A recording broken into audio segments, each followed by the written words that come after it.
Good afternoon. It's 12 o'clock. Thank you for all those who've joined us. I'm Karen Kill. I'm the administrator with Browns Creek Watershed District. We are going to be meeting today to talk about Kismet, Pat, and July Avenue ponds, their water quality, as well as flood risk that we have been looking at as well. We're going to be recording this meeting today so that we can post this on our website at www.bcwd.org. And we'll have the presentations there as well. We're going to be going through about an hour's worth of information, sometimes maybe a little more than an hour's worth of information, but we'll try to talk quickly and use our time wisely, but allow some time for some questions as well. We have a small group, I think, here with us today. So if there are questions along the way, feel free to post something in the chat and we can address that. Or if you would like a little further clarification as we go along, maybe those who review this as well will appreciate that.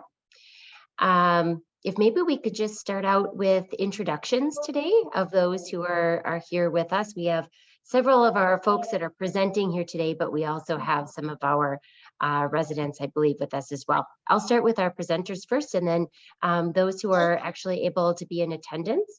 If you wouldn't mind muting yourself until you're actually speaking, just so that we have an opportunity not to have any feedback or things back from folks. Again, I'm Karen Kill. I'm the administrator with Browns Creek Watershed District. Pat, would you like to introduce yourself next? Sure. I'm Pat Conrad. I'm with Emmons and Oliver Resources. We're a consulting technical firm that helps the Watershed District out with various projects, and I'll be talking to you about water quality and aquatic plants and all that kind of stuff within the ponds. Thanks. Ryan, do you want to go next? And she'll be next on the agenda. Yep. Ryan Fleming. I'm also with Emmons and Oliver Resources, a district engineer, and help them out with flood studies, and that's what I'll be talking about today. Great. And Brett, do you want to go next? Hi, I'm Brett Stobelstead. I'm a landscape restoration technician with the Washington Conservation District, and we meet with residents in the county to talk about best management practices for stormwater water quality and habitat enhancement. And it's good to be with you all today. Yeah. Great. Becca, do you want to go next? Hi all, I'm Becca Oldenburg. I'm a senior water resource specialist with the Washington Conservation District, and I collect a lot of water quality data on behalf of the Browns Creek Watershed District. Thank you. And then we have some residents that are able to join us here today as well. Jay Evans, would you like to go next?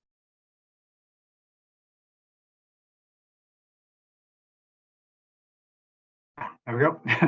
Hi, yeah, John Evans. I live on 103rd Street North in Grant Township. So the ponds behind us go around right away around to Keswick Avenue there. Well, thank you so much for joining us today. I appreciate it. Appreciate you being there. Bill Buell, do you want to go next? Yes, I'm on Keswick Avenue, and I think I'm just like one property south of the boundary of the Kismet water basin. Thank you so much for joining us. And then there's one that I don't have a label of a name. It just says iPhone. Somebody calling in? Yes, this is Katie Clapp, and I also live on 103rd Street North, and so we're on Kismet Basin.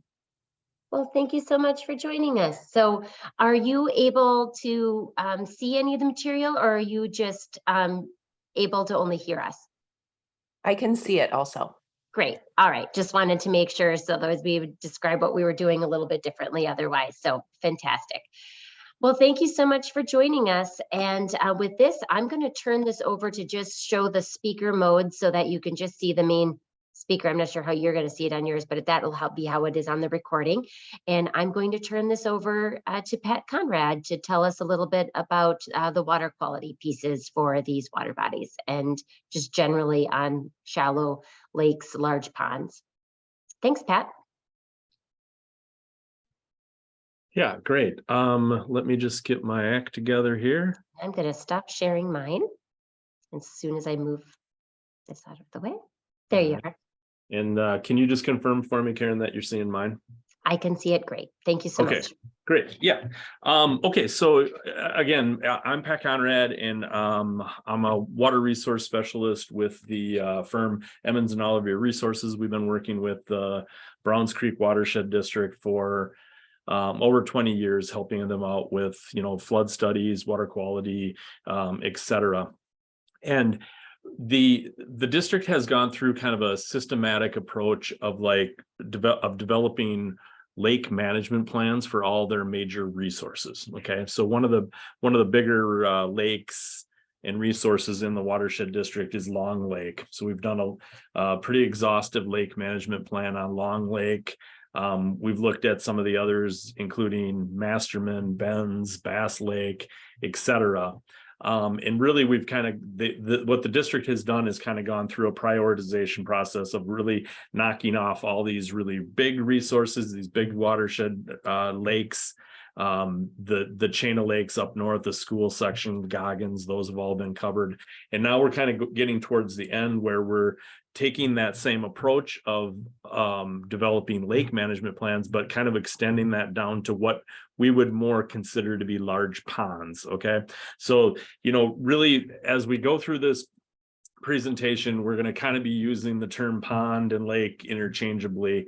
Many of these resources are really more appropriately termed a large pond. Folks are living on these ponds. Folks are kind of recreating on these ponds in much the way you would on a lake. So in that regard, it's important to kind of look at them as one would a lake, and just kind of do the same type of work you would for a lake on these basins. So the basins that were included in this study are July Avenue Pond, Pat Lake and Kismet Basin, kind of on the northern end of the watershed district, then Heifert Pond, Sinnets, which is also known as Jackson Wildlife Management Pond, and Brewers Pond. And so you can see kind of where those lie in terms of the geography of the watershed district itself. And if you can kind of see, you're probably not familiar with the watershed district, but if you can kind of see in the inlet map up on the upper right corner, the watershed drains down to Browns Creek and then out to the St. Croix River. So you can kind of see where these lie within the watershed district. So with that, I'll kind of dig into what we look at when we're looking at these each of these resources. Basically, the process was kind of go through, collect all the information, and assess the conditions of the lake and the lake shed. Okay, so kind of look at what are the characteristics of these basins, what kind of water quality do they have, what's the makeup of the aquatic vegetation. We did perform a couple of surveys. We did a bathymetry survey, we did an aquatic vegetation survey, and then we did an analysis of the shoreline. We also collected bathymetry to kind of determine what the lake depths were, and then also conducted this flood risk assessment that Ryan's going to get into more. The next step today is meeting with residents, kind of sharing this information, having a conversation. A lot of what we're going to talk about today is this condition assessment, but then there's also a piece that, Brett will be talking about in terms of what does that mean for me as a lakeshore resident or as someone living in the watershed to one of these lakes? What kind of things can I do to influence the quality of these resources? And then final piece of our project is to develop a story map, which is essentially a website interface that allows residents to get the most up-to-date information out about these resources. And we'll kind of get into that. I don't have a live demo of that story map today, but many of the graphics that we'll go through today are stored and found on that interface. So to kind of start off, I want to give kind of an overview and a kind of a primer, if you will, on watersheds and resources and why we do watershed management. why the watershed is important. The characteristics of the watershed, so the area that's draining down to the resources, have a huge impact on the character and quality of that resource downstream. So you can see in my cartoon here the different kind of land uses that might be found in a watershed, and you can imagine how each of these land surfaces and land types would have a different signature in terms of the pollutant load generated, even the amount of water generated from that surface getting down into our resource. And this is particularly important for lakes and large ponds, in that they can kind of, you can kind of think of a lake and a large pond as a bathtub, right? And everything that washes off the watershed comes down and is deposited in that lake. And so all the nutrients, the sediment, and different pollutants that are generated on that watershed surface end up down in this resource, and don't necessarily flush out like they wouldn't necessarily in a river system. A river is constantly flowing. The character of that is more transient, whereas in a lake system, what kind of washes off the watershed gets deposited into the lake, settles down into the bottom, and is continually resurfaced and refed into the system. And so that's why it's really important to understand character of our watersheds in terms of the quality and character of our water resources. So we'll talk a little bit about limnology, and limnology is really basically a fancy term for lake science, right? Lakes are made up of physical characteristics as well as biological and chemical, and so that whole study is termed limnology. So you can imagine when we're talking about the character of a pond or a lake, that the size and shape of that resource really play a huge role in determining its character. One of the things that we'll talk about in a minute here is depth. So you can imagine how the depth of that water really determines how much biological activity you're having within that resource, and whether or not you're in a situation where you've got submerged plants growing throughout that water column, or if you have kind of an area where the light doesn't penetrate and we don't have any aquatic vegetation. When we talk about water quality, we're really talking about the nutrients, phosphorus and nitrogen. And these nutrients that are important are the ones that generate growth among plants and algae within our systems. And so those are kind of the key metrics that we look at. We look at phosphorus, and then we look at a measurement called transparency, which really is just our ability to see down into the lake. So how clean is that water? How clear is that water? And that is, really dependent on, the amount of silt and sediments that are in that water, but also how much algae is in that water. And finally, dissolved oxygen. When we have shallow resources, we can have issues with low levels of dissolved oxygen. We can have issues in the wintertime where we have, freeze out, where we deplete our dissolved oxygen, which impacts our aquatics. So algae, the reason we're talking, we focus a lot on phosphorus again, is because it is a big driver of algae blooms.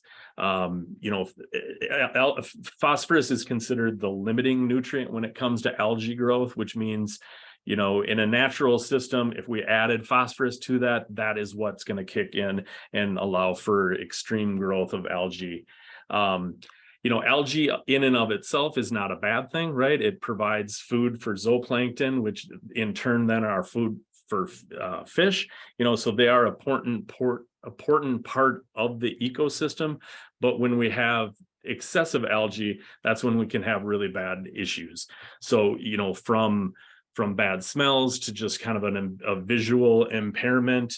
Most people associate algae with, a situation where you would not necessarily want to be. You certainly wouldn't want to be swimming in the algae, but you may not even want to be boating in the algae. And then again, we also have issues with decaying algae consuming oxygen, which can impact our fisheries.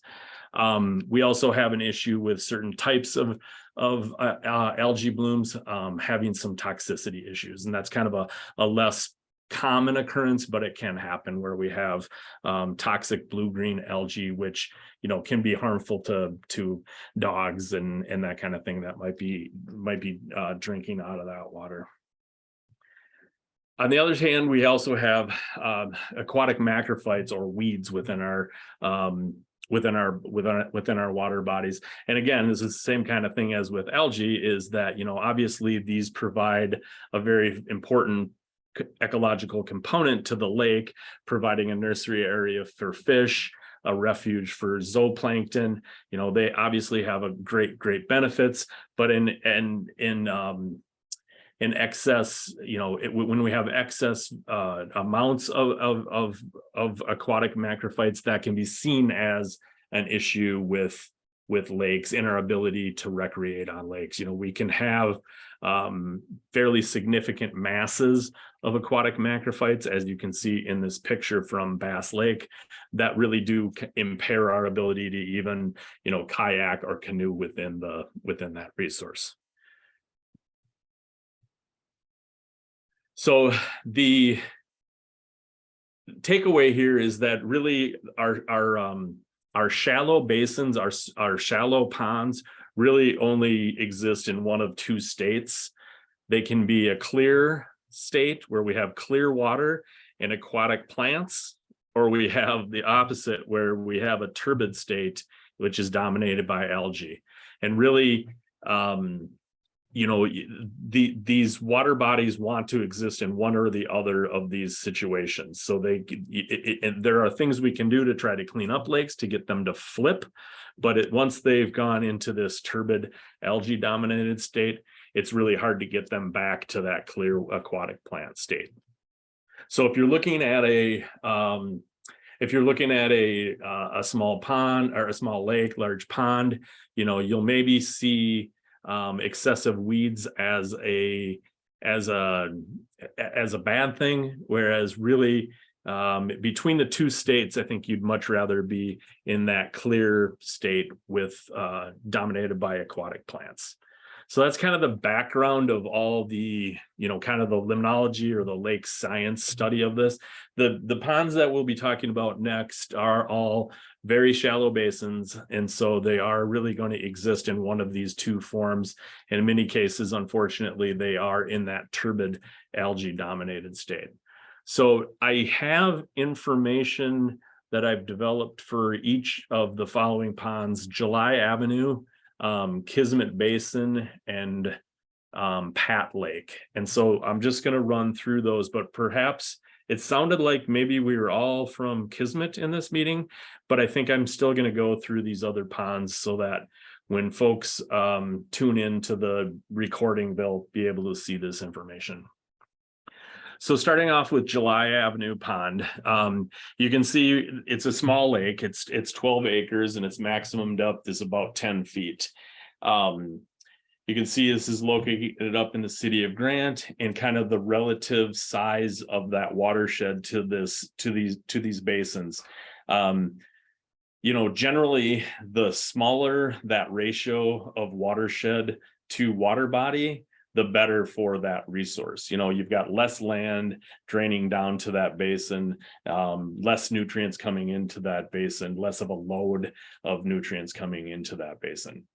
If you look at the land cover within that watershed, there's not a lot of agriculture. There's not when we look at the land uses within the watershed, we're really concerned about the ones that are going to be generating and exporting pollutants, right? And we're really more focused on sediment and silt and phosphorus, nutrients, those types of things. And so we're looking for whether or not we have large proportions of agricultural areas, because agricultural areas and developed surfaces are the ones that kind of generate more pollutant load.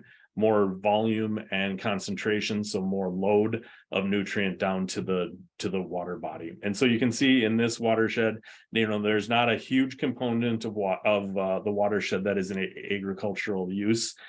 So generally a relatively healthy watershed for the lake.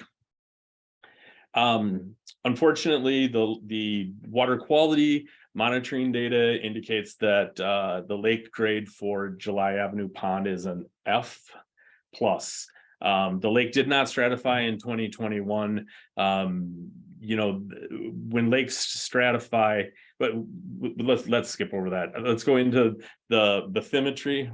We did conduct a bathymetry survey of this lake and found, that, from what we could see, there's a large hole in the center of the lake here at a depth of just over 6 feet. This is a little different from the data that I presented previously, but this is the data that we found. It may be that the information I pulled earlier was from a time when the water level was higher, so we may have to straighten that out. But in terms of the water quality data for July Avenue Pond, you can see we use a scale that looks at phosphorus measurements, transparency measurements, and chlorophyll A measurements, just to kind of put them on a scale of where that lake is. And, really the coding here, blue to green, you can kind of get a sense of where that lake lands on this scale. So this lake is generally a fairly eutrophic lake, a fairly green lake. I should mention that all of the data that's provided in these slides comes from the Minnesota Pollution Control Agency, but this is all data that is collected by the Browns Creek Watershed District and the Washington Conservation District. The Conservation District and the Watershed District send their data to the MPCA and the DNR, and they publish it for all of the lakes, and that's what we're showing here is a report out from that MPCA website. Another bit of data here is kind of the transparency, and this is over time. So you can see generally there's kind of some variation in the transparency measurements, within each year and then over time. And so you can see, that perhaps we had like a little decline in transparency, and now it looks like maybe in more recent years that transparency levels are moving up. Lake level, so you can see over time how lake levels have really varied quite drastically in July Avenue Pond, and I'll let Ryan get into this in more detail in his presentation. He's got to have some more information about water levels. As I mentioned, we did a shoreline survey of the entire area around the perimeter of the lake to look at really where we have potential issues with shoreline erosion, maybe some areas where we have potential for nutrient and sediment export into the lake. And so you can see the maps on the right. The light blue are what would be considered natural shoreline areas, and then the yellow and red are where we have maybe more artificial uses. Reds are typically associated with, maybe mowed lawns right down to the edge of the lake. So really this is identifying where we maybe have some opportunities for improvements along that shoreline.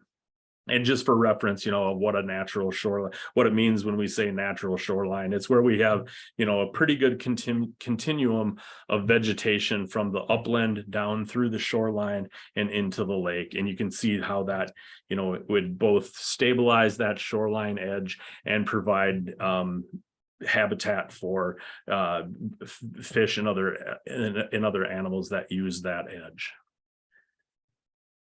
And finally, the aquatic plant survey. The July Avenue has very sparse plant community with only one plant species found, and that is Canada waterweed was the only was a single species observed. So again, this lake is very definitely in that turbid algae dominated state. Moving on to Pat Lake.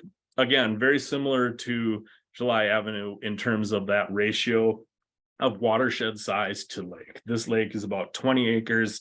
And according to this DNR data, it's about 18.5 feet of depth.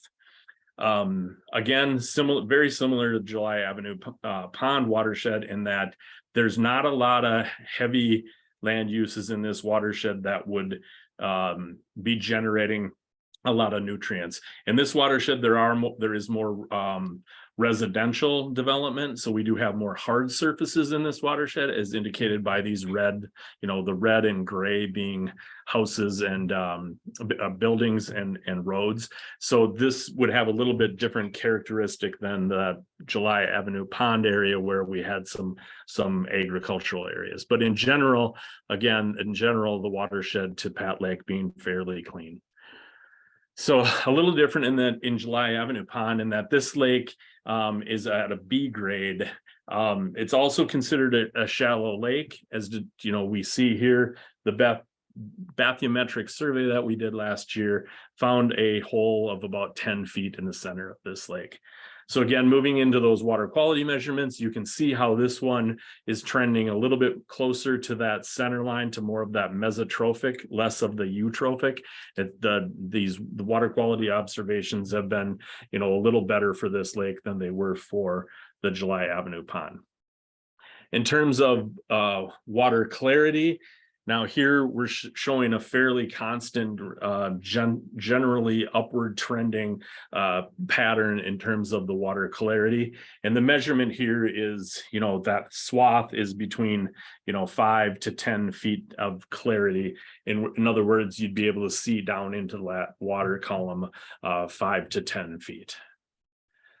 Water level, again, fairly variable, had a really high point in the 2021, and it has been dropping ever since. And again, that's an area that we'll let Ryan go into a little bit more detail on. In terms of the shoreline survey, very similar to July Avenue Pond in that the majority of the shoreline is in real good shape, and we have maybe just a couple of areas where there's some potential for erosion, or maybe some artificial land surfaces, or where we don't have that good continuum of vegetative cover down into the shoreline. Plant survey here, we've got quite a few more plant species. As you can see here, it's dominated by native aquatic species, moderate species diversity for such a small basin. We have one aquatic invasive curly leaf pondweed, not a particularly dominant plant in this case, but maybe something to watch out for. So you can see in terms of the data, the difference between Pat Lake and July Avenue Pond being that Pat Lake is more in that plant dominated clear water state than the condition in July Avenue Pond. So finally, the one you guys are probably most interested in is the Kismet Basin. And the Kismet Basin, it's a tough one to really nail down, and what we really consider to be the Kismet Basin, and what are kind of the surrounding water bodies, if you will. And it appears to never be the same in any 2 years. As you guys, I'm sure, are aware of, this thing changes quite a bit depending on water levels. We generally consider the eastern expanse to be the Kismet Basin, but we for the purposes of some of this work, we've included all of that area. Lake size is about 70 acres, and it's a very shallow system. Similar to the past two lakes, we don't have a lot of heavy duty agricultural, there's not large expanses of cornfields in this watershed. It's really quite rural in nature. We may have some pasture land, and there's a fair amount of residential in this watershed as well. But in general, a fairly healthy land cover in terms of the areas draining down to Kismet Basin. In terms of the lake water quality grade assigned by the most recent water quality report that we had access to at the time of doing the work here, the lake grade was a C+. And so you'll see that in the water quality measurements that we get to in a minute here. In terms of that bathymetric survey, again, we found a maximum hole at the time of our survey of 5 feet. And again, you know, we need to do that step of correlating the water level out here to a benchmark, a known benchmark, so that we can, you know, correlate that depth measurement to the depth measurement reported by the DNR in their data. But so you get kind of a sense of where those water levels are. In terms of the water quality data, again, we're at that edge between the mesotrophic and the eutrophic. So we're kind of at that point between it being a fairly clean basin and being or trending towards a eutrophic green algae driven system. So we're kind of right on that tipping point there.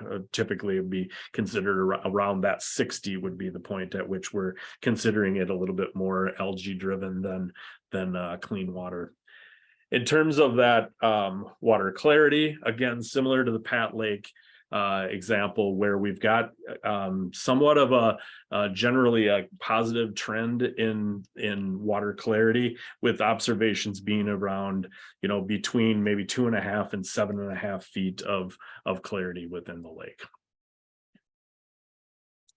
Again, water level really tells that story of having a peak in the 2020 to 21 period, and then having a fairly significant drop off since then. Shoreline survey, again, as with the others, you know, the majority is in fairly good natural condition. You know, when we did some of the more recreational or residential lakes in the watershed, you know, the vast majority of those lakes shoreline are in that yellow to red, the more developed and moderately developed shoreline. In this case, we've got, you know, majority again is in that more natural state. And finally, with the aquatic plant survey, we do have a plant community that is dominated by native aquatic species, good species diversity, and then no aquatic invasive species observed. So now this Kismet Basin, I would say, is more in that clear water state than that algae driven state.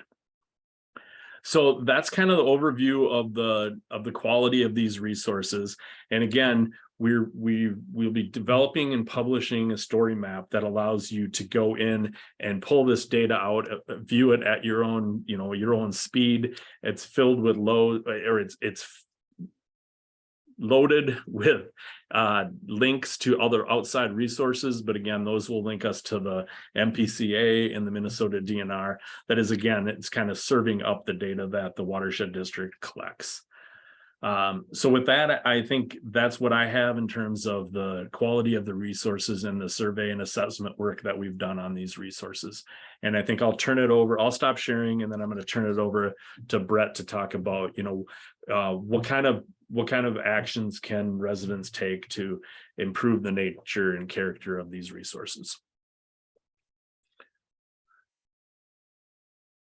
Brian, were you prepared next, or Brett, you were prepared to go next? Okay, great. Let's see, I can share my screen here. Let's see. So right, give me one moment to flip over to slide we left off at. Are you all seeing my screen? Not yet, Brett. Not yet. Okay. Right, give me 1 second here. It looks like it's starting. Okay, great. Yes, we can see your presentation. All right.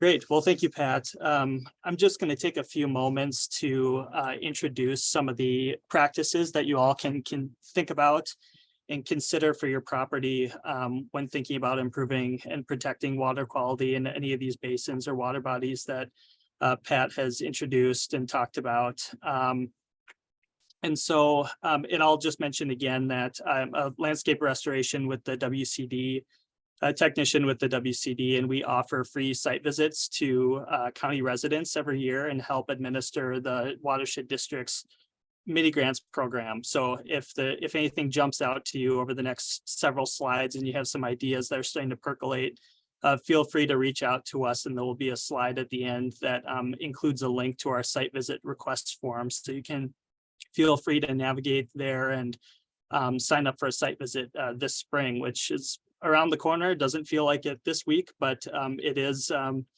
sneaking up on us soon. So why don't I just flip to the next slide here. It was really exciting to see that much of the shoreline in these basins are in really good condition. That being said, I just thought I'd go through some things that you can think about if you are looking to improve the condition of your shoreline buffer. Some of the performative aspects that shoreline buffers and enhancement and expansion can have for improving habitat and improving water quality and your water body. So I really love this photo. It kind of perfectly illustrates that cross-section diagram that we saw here on the previous slide. You can see the transition from this riparian zone to the upland with the aquatic and emergent riparian vegetation here towards the shoreline. Those rushes and sedges with really fine texture and fine fibrous roots that do a great job holding the shoreline and the soil in place, stabilizing the shoreline while also helping to filter out nutrients and other pollutants that might be coming from upland areas, nutrients included. You can just see that the value that this planting in particular is providing to wildlife and pollinators transitioning from this riparian zone here. You can see meadow blazing star, prairie blazing star. There's a little monarch on this meadow blazing star here, which I found is one of the best monarch magnets that you can plant in your rain garden or your shoreline buffer. And transitioning to this upland area with little blue stem and gray-headed coneflower.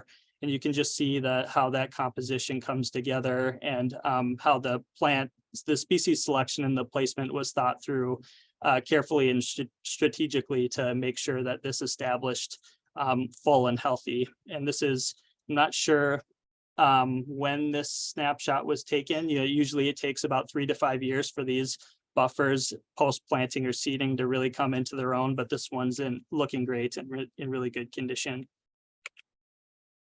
And along with that, I saw some really great examples of this in a few of Pat's slides, but preserving and incorporating snags, downed logs, trees, or other forms of coarse woody debris on your shoreline can help immensely to improve and promote wildlife habitat for aquatic insects, fish, turtles, or waterfowl. I'm sure you all have a great view of in the spring of waterfowl migration. You probably see some really interesting species out there and other songbirds and other wildlife. And this can also help to stabilize shorelines and keep them intact and reduce erosion. Bioretention practices or rain gardens and swales are also another great thing to incorporate around the home, higher in the watershed, any areas where you have an opportunity to capture, infiltrate and treat stormwater and reduce stormwater runoff before entering the lake. And it's also another great opportunity to incorporate wildlife habitat in and around the home and improving the aesthetics around your home as well. And this is one thing that we often help homeowners design and implement and cost share as well. These types of more designed and engineered practices that can be a really great strategy depending on the context, if you have suitable soils and the right area around your home in the landscape.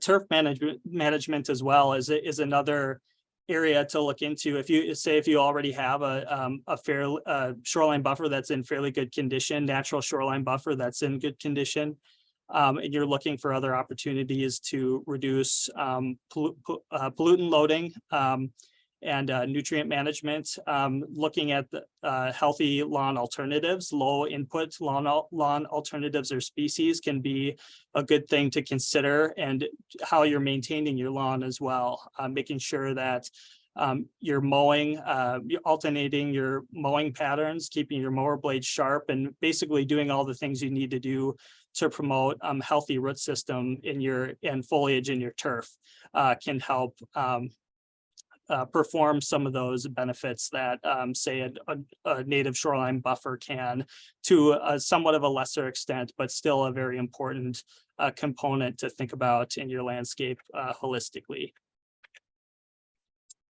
And if you have limited space, and again, if you have suitable soils, sandy or loamy soils, and enough space above the seasonally high water table, other infiltration practices or filtration practices that you can think about are rock or dry wells, French drains, practices that can capture and infiltrate stormwater from on a smaller scale from impervious surfaces around the homes, for example, a garage roof or driveway or small areas around the home, just to help reduce peak runoff volumes. And it's a low footprint solution to reducing volumes and capturing and treating stormwater before entering the pond or lake. And keep in mind that there are lots of really great solutions out there, and things that you can think about incorporating into your landscape. But just know that if you're hoping to pursue a project in or near the shoreline zone, there's DNR permits that you should be aware of, and local rules and regulations that we can help you interpret and plan for. This slide has a few helpful links that you can go to learn more about the permitting process for each of these projects. But feel free to reach out to us, our office. We'd be happy to meet with you and talk about what your goals are, the projects that you're hoping to pursue, and we can help you find a way through some of these processes. And again, here's the slide I mentioned with our site visit follow-up form. It will take you to an ArcGIS online database where you fill out a simple form with your name and address, brief description of what you're interested in learning about, what projects you're interested in implementing, and we'd be happy to meet with you this spring or summer and help you do some planning. Okay, I will stop my share.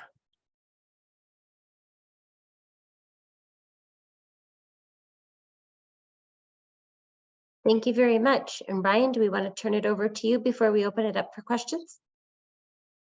Yes, that's fine. Let me get my shared presentation going here.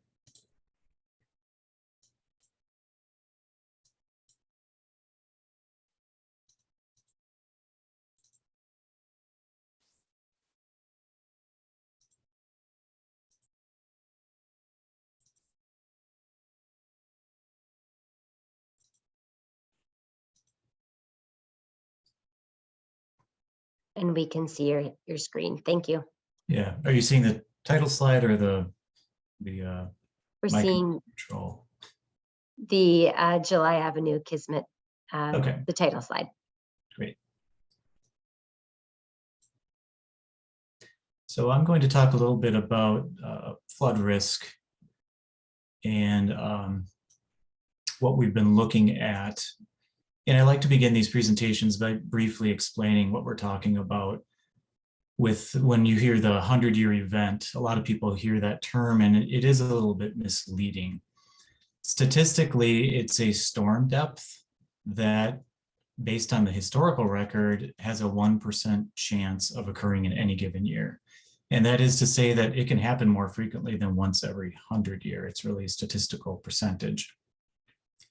And in fact, it can happen, the chances of it happening are 1 in 4 during a 30-year mortgage. In our area, that depth is 7.2 inches. And we look at how that's applied differently depending on the lake system that we're interested in. where we have lakes, wetlands, and ponds that have a constructed outlet or a natural outlet that it normally flows through, we would look at 7.2 inches of rainfall occurring in 24 hours on the landscape, contributing flow or water to that lake. Some of the lakes around Browns Creek are landlocked. That is to say that there is no constructed or natural outlet that would let water out for these larger events.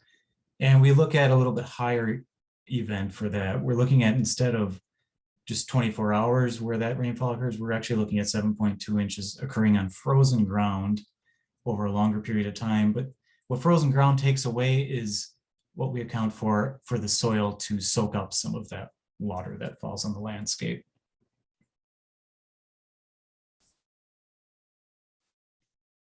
So what brought this study on was really the unprecedented precipitation that we had in 2019 and 2020.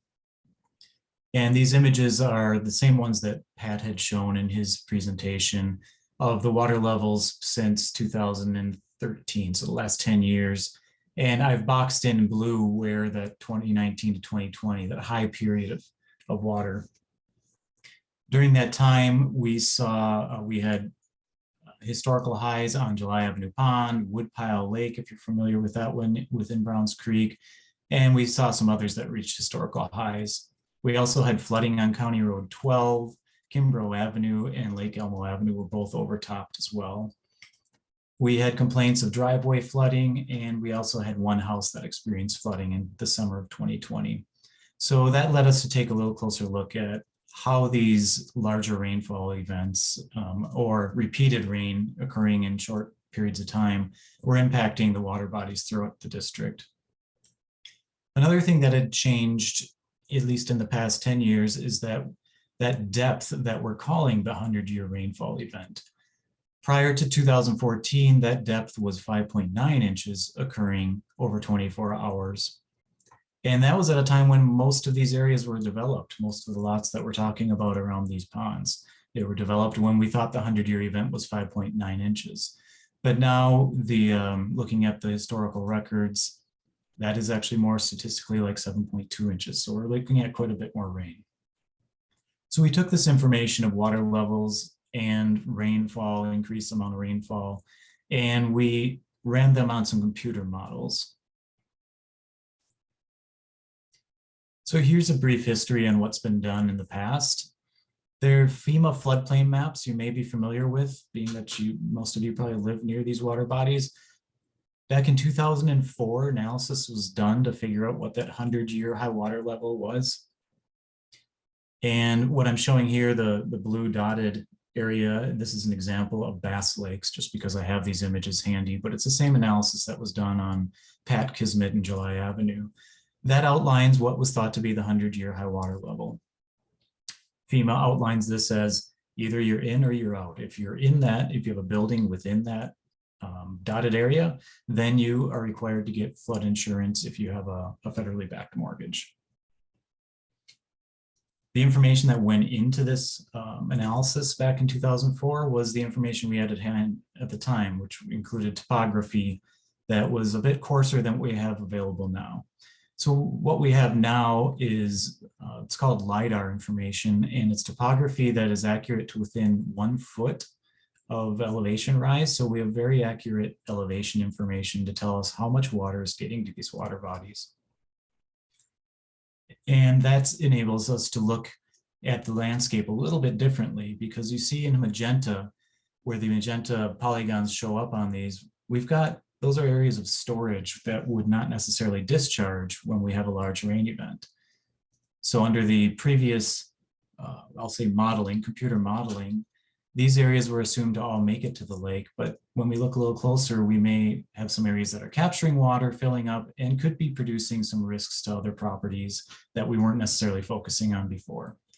Some more information that we were able to take into account are your parcel areas, so that since we're talking to you as in these community meetings, we're able to outline which properties individually have flooding on them.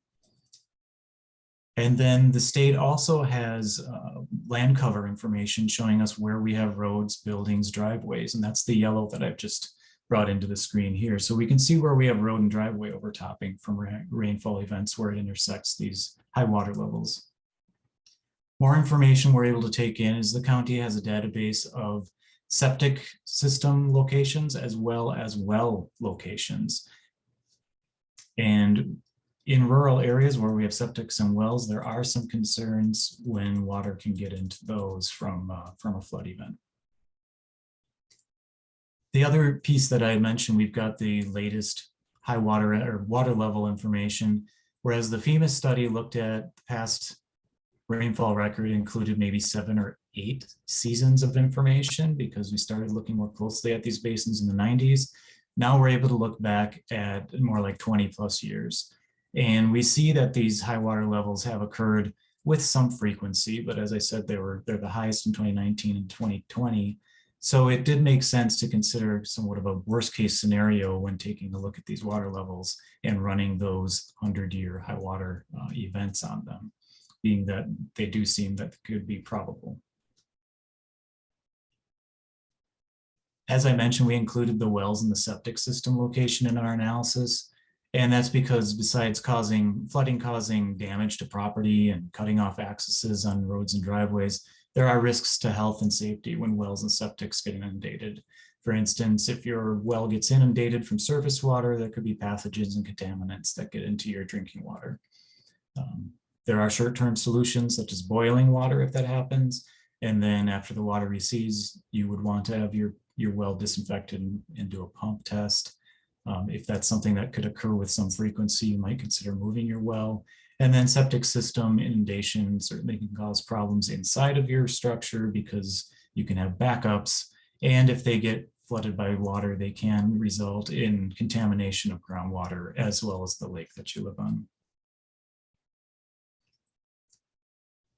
So I'll get right into these findings, combining all that information and taking a fresher look at what that 100-year event could do on these lakes and what kind of water levels we'd see. I'll start with the easiest one, Pat Lake. You'll see the red filled in area is the 100-year footprint, and the red dotted line is what we consider kind of a higher risk area that's 15 feet outside of that footprint. And for Pat Lake, we didn't identify any roads that would be flooded or buildings that would be impacted, septics or wells.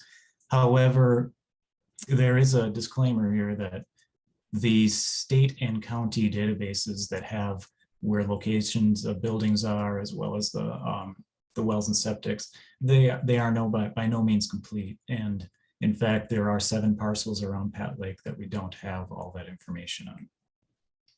A next step in this analysis will be to reach out to those property owners where we're lacking the data to determine where their well and septic may be and compare that with what we have for the high water level to get an assessment of whether there's a risk to that. Moving on to July Avenue Pond. Shown here in red again is the high water level footprint we would expect. And not surprising, given in 2020, we saw water lapping at July Avenue, the shoulders on July Avenue at the gravel on there. July Avenue Road actually becomes inundated for this 100-year event. In fact, it's predicted that it's about 2 feet of inundation, and that is impassable by cars and most trucks.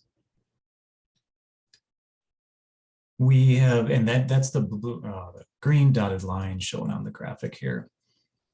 The buildings that we found intersected the flood footprint are outlined in orange, and that indicates that they're at a high risk of flooding for this 100-year event.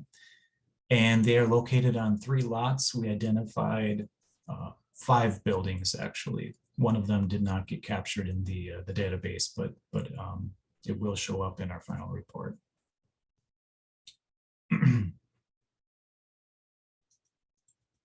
And we did not identify any wells or septic systems that were at risk. However, there are 16 lots that we're missing information on for that.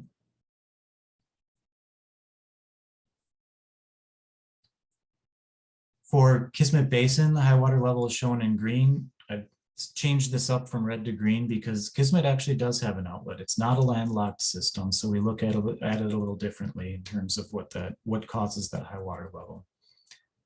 We found that Kismet Lane is flooded, but only to a depth of about 3/10 of a foot, so that's passable by most vehicles. We identified 4 lots with buildings that could be at higher risk, and I apologize for the scale on this map here. They are right off of Kismet Lane, but there are 4 buildings that are highlighted in orange that could be at risk of flooding for the 100-year event. And we also identified 1 well that may be impacted. For the properties around Kismet Basin, we are lacking information on 16 parcels. And as I said, we'll be taking a closer look at those and reaching out to landowners to see if we can get a better idea of the location of the septic and the wells on those.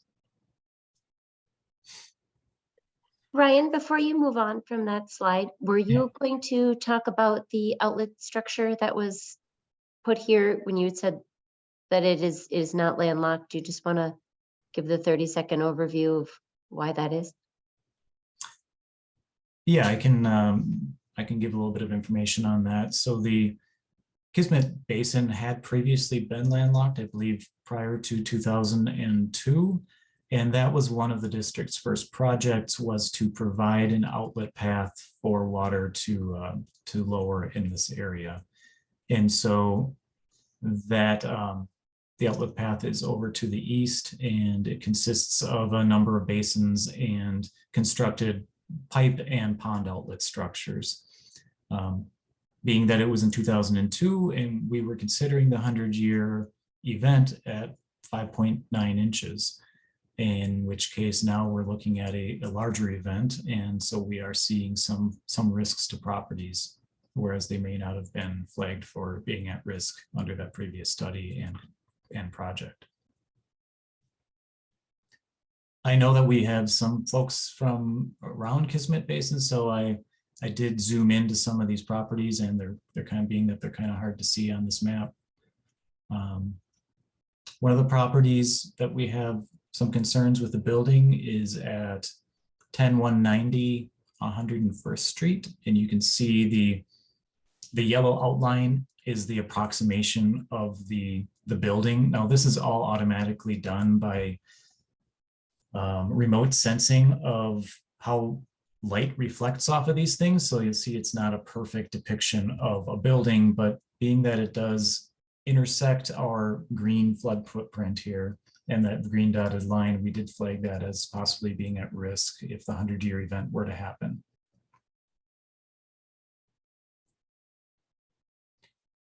We also flagged a building at 10256 Kismet Avenue, as well as the well at that location, based on the information we've got. And you can see that that building and the well are inside of the 100-year high water level footprint.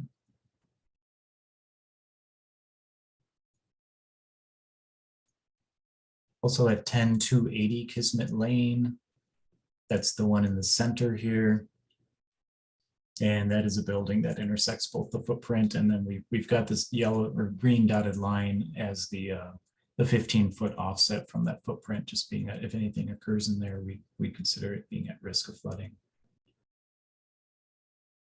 And then 10286, property right next door, we've got 2 buildings. As I said, this is all automatically generated from remote sensing, so the smaller one may or may not be a building, or could be an outbuilding or shed.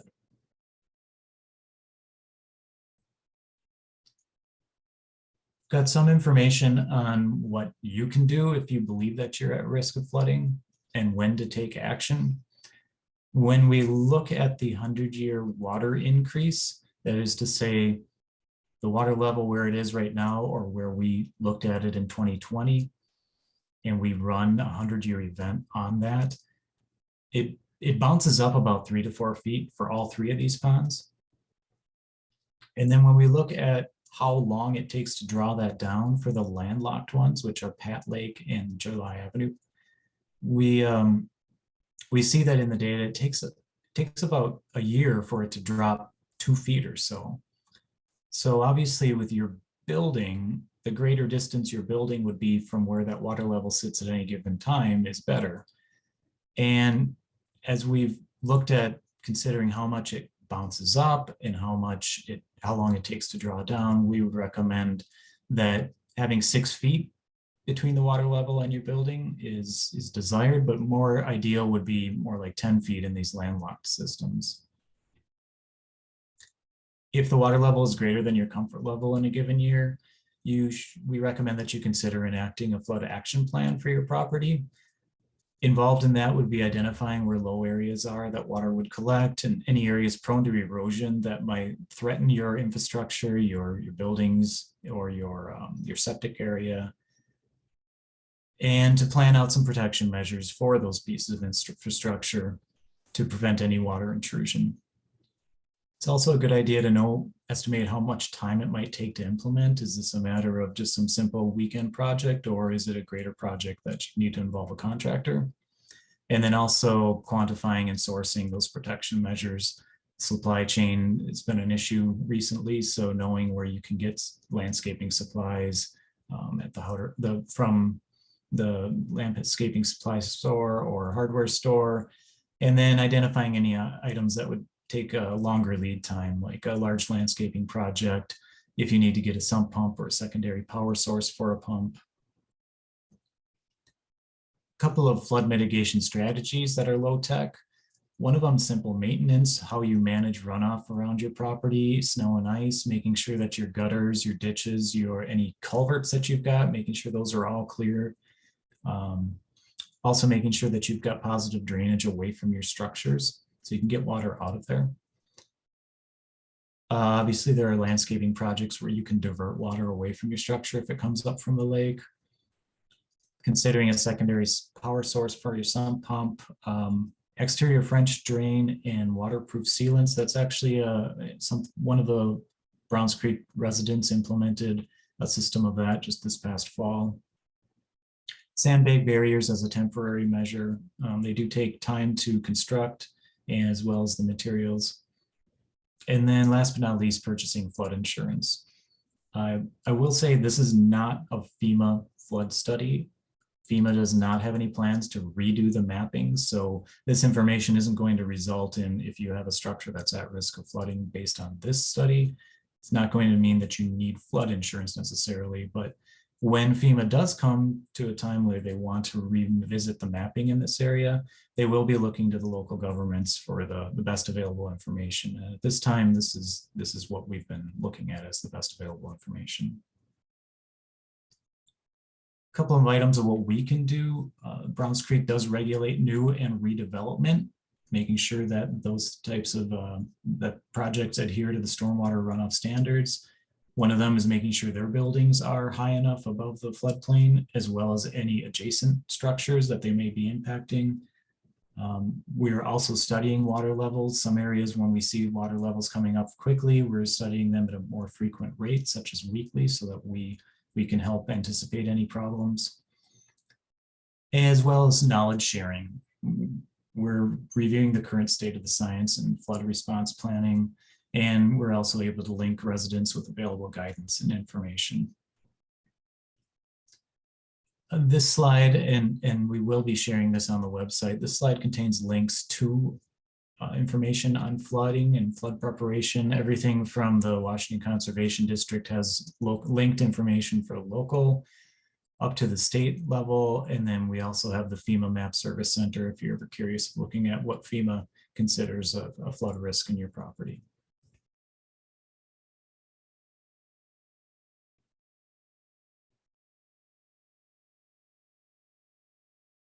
And that's all I've got.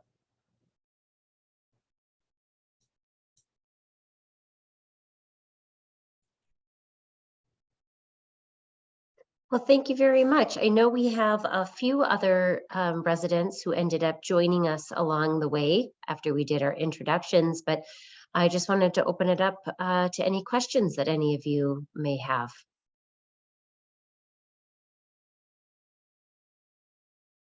We must have done a fantastic job telling you everything. Anything that you'd like to share about these water bodies that you've noticed, or trends or things that you've seen over the last decades, or how long have all of you lived on these water bodies or these areas?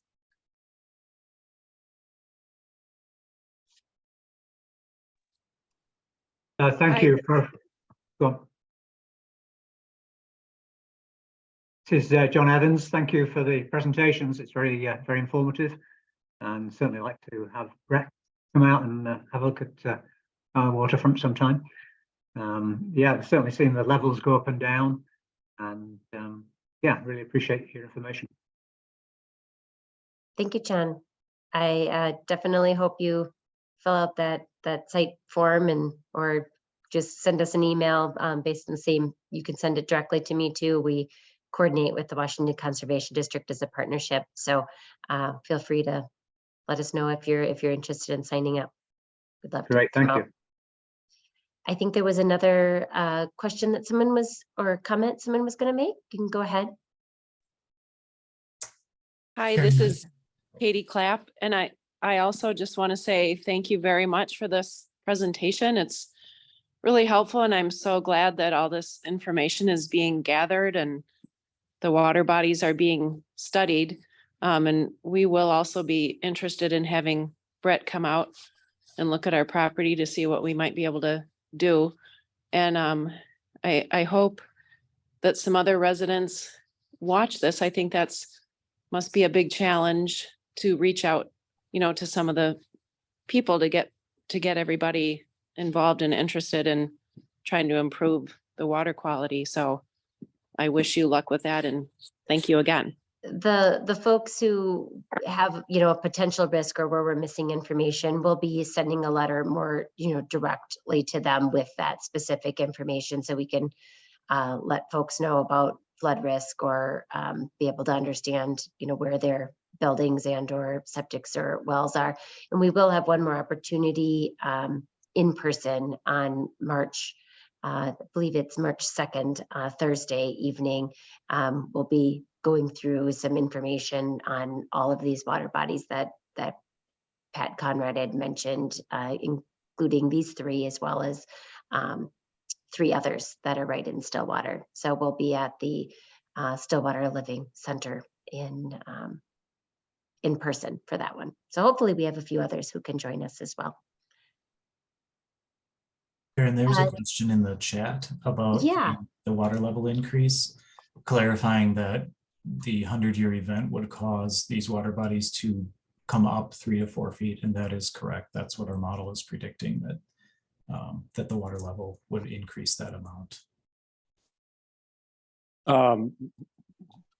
And Ryan, this is Jim. I just asked that question. Mm-hmm. So do you guys have a sense, and I missed the July Avenue, the first part. Do you have a sense of what this year's snowpack, like, will that be a significant melt, like the extent to which that will raise the levels in July? Yeah, it will be a significant. I don't know exactly how the snowpack right now compares to what we are assuming in the model. That's a very interesting question I'd like to follow up on. It depends on how quickly it happens and the landscape's ability to absorb some of that. What we're assuming in that analysis is a completely frozen ground, so the soil's not uptaking any of that water. The leaves aren't intercepting any of it. The vegetation isn't taking it up either. And so it's a fairly extreme simulation that we look at for these landlocked basins like July Avenue. But it would be interesting to know how does that the snowpack currently compare with, for instance, 7.2 inches of rainfall happening on a frozen ground. If it happens very slowly and the landscape's able to uptake some of that snowpack, that'll certainly be a benefit. Thank you. And just maybe with that as a clarification, you had indicated that, a decade or so ago, we were looking at the 100-year event as 5.9 inches, and now it's 7.2. The trend of that is going up, right? So even the 7.2, what data years does that take into account? It's literally just using previous data, correct? Yes, Karen. So When we thought it was 5.9 inches, that was looking at precipitation data, I think up into the 50s. And then when the new information came out in 2014, that was looking at all of the precipitation data we had until about 2011. So now we're 12 years later, 12 more years of precipitation data that's not included in that record of what we're calling the 100-year event. So the expectations or the modeling, large scale modeling is showing the next 50 years to continue to get wetter, just a little bit warmer and a little bit wetter, correct? Yes, that's correct. More intense events like we've been seeing. So that is another reason to think about all these things. And if there are folks who are within some of these areas that we're identifying as higher risk and you're not within that FEMA floodplain, my understanding is that you're not going to be mandated to have flood insurance, but that also might be a bit cheaper of a time for you to get some flood insurance if there are buildings that are in that floodplain. So just something to think about in managing one's risk on even what we're looking at here for the 7.2 inch event is in some ways looking at it as the most extreme, right? Adding on that 7.2 inches to what was already our highest known water level and even under frozen conditions. So that's, pretty much a worst case scenario, but it isn't necessarily the worst case scenario in the actual storm events itself. We're not basing that on some of those higher events. Becca, did you have a comment you'd like to make? I was just going to add on to what Ryan said for Jim asking about July and maybe a peace of mind. I know we have this impending snowstorm coming and hopefully we get a slow melt to kind of capitalize on all the things that Ryan mentioned. But a lot of these basins, as you saw in all the graphs that Pat presented, all that data that the Washington Conservation District has collected for Browns Creek, they're pretty low, as I'm sure you've all seen from living on them. So July came down a ton. So even if it's a quicker melt, it would be a lot to bring some of these basins from where they ended at the end of last season up to that 100-year level, especially this spring. We're probably looking at several big rain events on top of quick snow melt to like really raise those levels. Like July came down feet and feet and feet from its peak in 2020. So hopefully a peace of mind, but there'd have to be a lot of things that kind of culminate in the worst case scenario for all of the residents to have it swing the other way after the drought we've been in. Yeah, Becca, thanks for mentioning that. I did say that these basins take a year to go down, say 2 feet. And July Avenue is one of the ones that for whatever reason, it goes down much quicker than others. So obviously has to do with the shallow geology around that area. But so that's a positive note for July Avenue.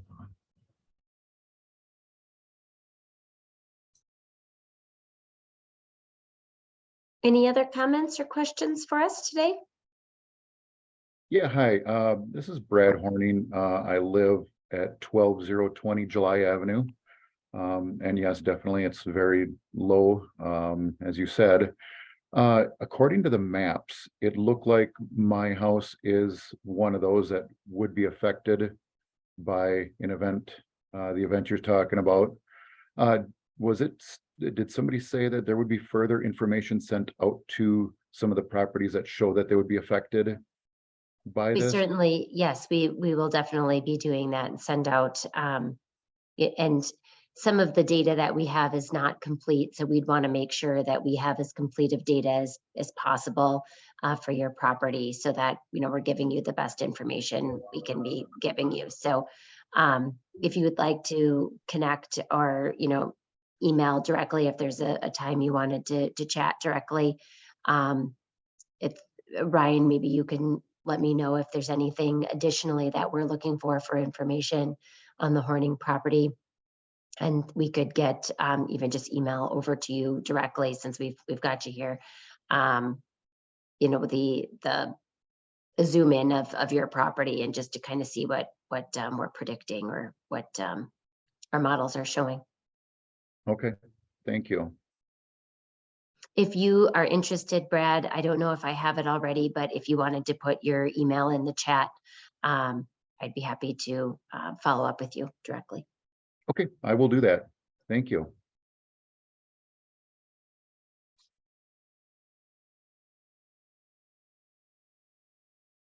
Well, with that, if there's anything else, and if you think of any questions after you leave here today, feel free to contact me. My email, you all must have gotten your letter. My email is in the letter that you all received, but it's karen.kill@mnwcd.org. I can add that quickly to the chat as well if there's any other questions, and I can connect you with all of these good folks if I can't answer your question directly as well. But if you're having conversations with your neighbors, and they'd like to see this, make sure that send them our way, and we'll be getting this posted here in the next couple of days, get all these slides up onto our website as well, and get that organized. And thanks, Brad, I saw that come through, so that's great. Thank you so much. Thank you, everyone, and have a great rest of your day. Everyone. Thanks, guys.